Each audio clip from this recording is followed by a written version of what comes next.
Hey, welcome everybody. Jeff Frick here with theCUBE. We are on the ground at the Cosmopolitan Hotel in Las Vegas for the first ever GE Predicts Transform 2016. It's a developer conference, about 2,000 people here to learn about IoT, the Predicts Cloud, how they can get involved, and it's different than the Minds and Machines, which is more of a business focus. I'm the only guy with a tie, I think, in all the Cosmos. I've been walking around to the keynotes, and we're excited to be here, and of course, when we come to these things, we get the smartest people we can find and share the knowledge. So we're really happy to be joined by Harel, the CTO of GE Digital. Welcome. How are you, Jeff? Awesome. So a lot of buzz in the keynote. You just got off the keynote about an hour ago. What was kind of your impression of the crowd? Look, it's, they come to know how to build this new ecosystem called industrial internet. It's it's something at the beginning. You compare it to the consumer internet, enterprise internet. The much more mature ecosystem. This is brand new.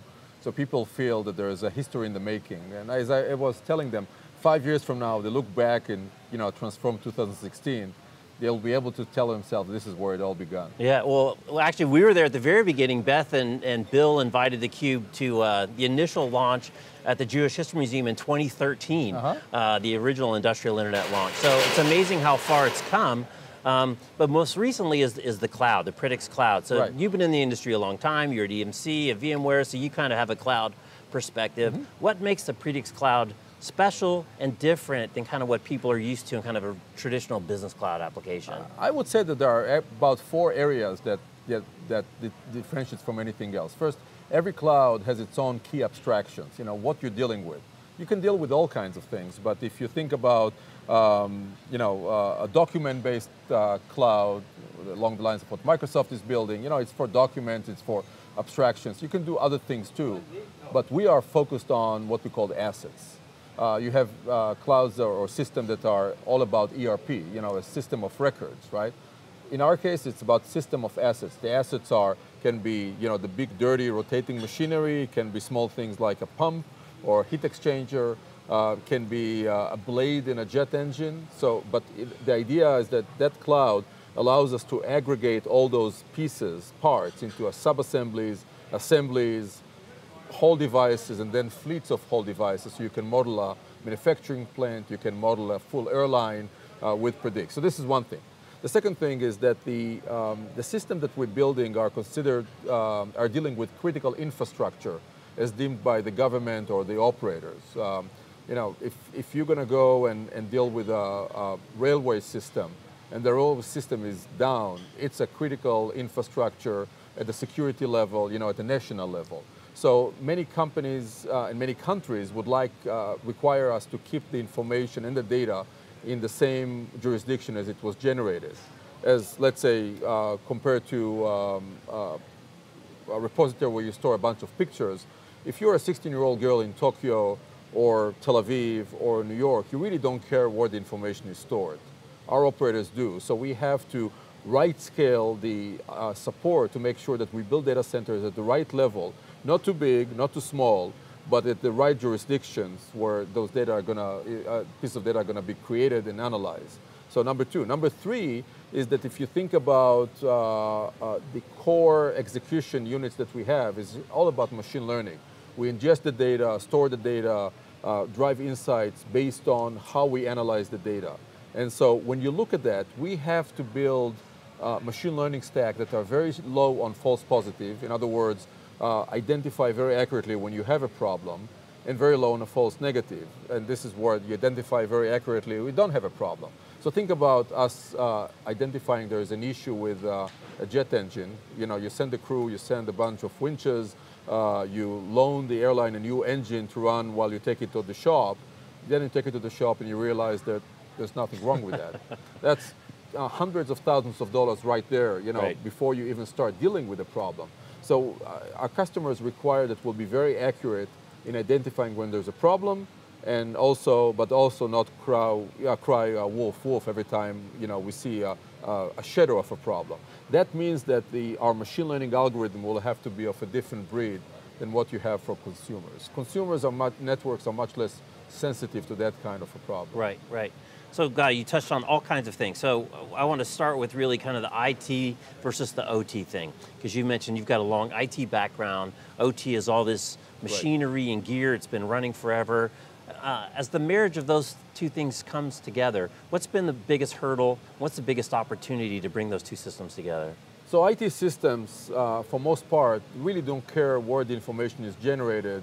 And when they do care, they see that it's really generated from knowledge ingestion systems, I would say. iPad, smartphones, laptops, etc. We ingest information from devices don't look like computing devices. They are connected to compute devices. This is what we call edge devices. Right, right. So you go to a wind turbine, you see a small controller next to that.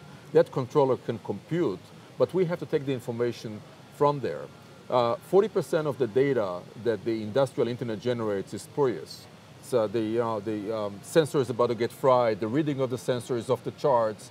It's simply wrong information, and you have to decide what is the right information and where is the wrong information, and you have to filter that in such a way that you don't clog the data arteries into the cloud by dumping exabytes on a cloud system without the ability even to ingest it, just to figure out that, again, 44 bits out of 10 are not bits that you should have gone and even take in the first place.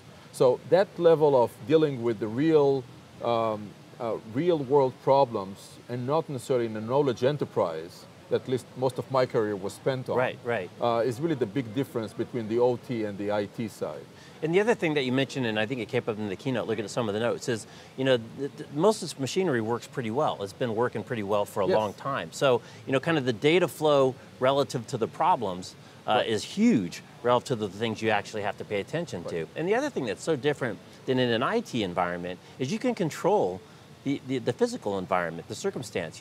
Data centers are completely controlled ecosystems. Exactly. Not so much the case if you're out in a wind farm, you're out on a ship, you're on a jet engine flying over the desert. So that's a significant difference. So how do you figure out how much compute, how much store, how much data to process locally versus the limitations of how much you can send upstream because of connectivity, the amount of data? How does that kind of get parsed out? So that's an excellent question, and that goes to the heart of the problem that we're dealing with. At the end of the day, as you articulated very precisely, we have to make sure that developers have the freedom to decide what to put in the cloud and what to put close to the edge. If you build a blow-up preventer, which is the thing that didn't work in the Gulf oil spill, and you... Is it called a blow-up preventer? Blow-up preventer. Is that a technical term? Yeah, it is a technical term. In the oil and gas business, it's a set of clamps that shut an oil hose down when you realize that there is a pressure or there's a tear. Some bad condition, right. So the idea is that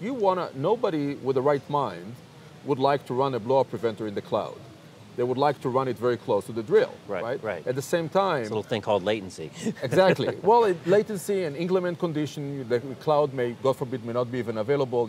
If you have a subsea rig, then the connectivity is done through satellite, solar flare on the sun, can actually take the communication down. So there's all kinds of reasons why the cloud is not going to be available, which is why operators would like to do it very close to the edge device. That being said, blow-up preventers now are a very sophisticated piece of software. You don't just look at the pressure, you look at temperature, you try to correlate it with seismic conditions and so on and so forth, so you can prepare for something. And so the development and test of that can be done in the cloud. But the developer should be able to do it in the cloud, develop and test the whole thing, and then start moving, pretty much in a drag and drop style almost, moving the right workloads to where it should execute. It may execute in a gateway, which is this little rack or box that sits on the rig. It may execute in situ, very close to the hose itself or the pipe itself. Obviously, reduced latency, higher cost of compute, but there's absolute availability. So on the spectrum between availability on one axis and cost on the other axis, you have multiple sweet spots where you can decide where to run your workloads, and that's exactly what Predix give the freedom to developers. Right. So I want to drill down on that, because I think that's a great concept that a lot of people just don't get, I don't think, is that you have multiple sweet spots based on what the objectives are that you're trying to achieve. Right. And as you said before we went online, it's not just because the car manual says take your car in at 5,000 miles, depending on economic situations, a whole host of factors. Right. You may choose a different optimal based on completely different factors. Right. So look, I think that the good news is that the state of the art in internet computing has moved to the point where we see some real assets we can use. So I'll give you an example in the context of what we just talked about. It used to be that you would execute those workloads, and it was really based on how much space and how much compute resources you can take. So naturally, if you have a big job, it was impossible to move it all the way to the smaller devices at the edge because they didn't have the underpinning that will make it look like it was a cloud. You cannot have a micro cloud in a small controller. But with the introduction of containers, all of a sudden it's a much lower cost, lightweight way to aggregate compute resource, storage resources, and the code that you want. And as long as you have enough resources at each one of those nodes, you can move it to do the right things at the right place. So if you think about a wind farm, every wind farm has multiple turbines. Every turbine has a controller. Right. The whole wind farm has its own gateway, and then multiple wind farms may have a supervisory gateway, which is actually where you control everything. And then you have the cloud. So if it's really a big machine learning job, you have to build a very sophisticated model, you'll do it there. If it's something that allows you to manage multiple wind farms, you'll do it at the supervisory control. If it's something that allows you to optimize the operation of a turbine, where you change the angle of attack as a function of the wind, and you just don't do it in a reactive way, but you forecast how the wind is going to change based on all kinds of meteorological models, then you can do it very close to the edge. The model will still be executed in the cloud, but the actual real-time operation is going to go to the edge. And that's how we believe things can move very seamlessly between the various pieces. Right. And is the sophistication of those types of decisions got to be machine learning, right? It's not a Absolutely. human that can make those in real time. Way too many data points, way too many algorithms. So they're really taking the data and kind of in a supervisory role. Right. So even in machine learning, you have multiple levels. You have one level that says, look, I'm not going to tell the machine how to create. Let's go back. You have a rule-based system, right? So if you have a set of pieces of knowledge that got accumulated over decades by experts, expert technicians, expert operator, you'd like to capture those rules and put it in one stack of machine learning. Then you have a machine learning that is we call supervised learning. You tell the system what are the basic things it has to look for, and you let it figure out itself. And on the extreme side, you have the unsupervised learning, where you define for the machine what is going to be the winning function, what it needs to do, and you let it figure out. It will fail in the beginning, and the more data it has, the better it's going to be. Right. And so what we would like to do is we don't want to make bets. We would like to aggregate all those pieces of machine learning domains and put them all. And because our devices are much more expensive, we can actually spend more money on creating a machine learning algorithm that will be optimized, will be very strong in minimize false positive and minimize false negative. Even it's going to spend a little bit more money than, let's say, consumer internet algorithm, where usually the customer or the consumer is not willing to pay anything for that. Right. You're not willing to pay anything for an Amazon recommendation. It's nice to have, and you really, if it's doesn't hit you as the right recommendation for you, you move on, no harm, no foul. Right. Back to our example, if we take an engine off the wing, we have to identify what the problem is there. Otherwise, we're not going to do our job well. Someone's going to get fired. So a slightly different topic, but very relevant, and especially coming from the IT to the OT, and that's the data, data regulation of where the data sits. And as you're talking, I'm just thinking of that jet engine or the locomotive that crosses international borders. Absolutely. So how does that work in this space, in the industrial internet space, when planes, by their basic definition, are usually crossing international borders? Where's that data? How do you deal with those types of regulations and rules? So as you can appreciate, this is a very complicated dance. First, it's data sovereignty. That's the word. Data sovereignty. That's the word I was looking for. Data sovereignty and data residency. So if you look at what's happening, is that countries would like to have different regulation and rules, based on what they think is best for their economy, for the governance of the countries, and so on and so forth. We have to live with that. We think that in the next 5 years, we're going to see a significant amount, 30% and up of the countries enacting data sovereignty regulations, and we'll have to play with that. At the same time, we're working with multinational operators that would like to see, pretty much a high-level view of the whole operation. Right, and really don't care that some of the data has to be in China and some of the data has to be in Europe. So we're trying to serve both masters. So one way is, the way we deal with that is that the data itself is going to be in the appropriate data center. If the plane lands in Beijing or Shanghai and the data is going to stay in China, so be it. We're building, we're working with China Telecom and building data center in China. It's going to be sanctioned by the government. They can put the data there. Now the question is what can leave the jurisdiction, and really it's in many cases it's a high-level views of the averages or the economical levers that the operators would like to see. So if it's a United Airline flight that leaves that lands in Beijing, the actual information may stay in Beijing, but the insights and as a result the outcome of that can still move back to the cloud where United Airlines in Chicago will be able to see all of that. Right. So we have to work with each one of the customers to understand what's important for them to keep in the jurisdiction and what we can extract as a high-level aggregated point of view and give it back to them wherever they are. So Harel, love this conversation. We're running out of time. I want to give you the last word. So again, you've been in the IT business for a long time. You've been in the enterprise space. You've made the jump over to GE specifically and IoT generally in the industrial internet.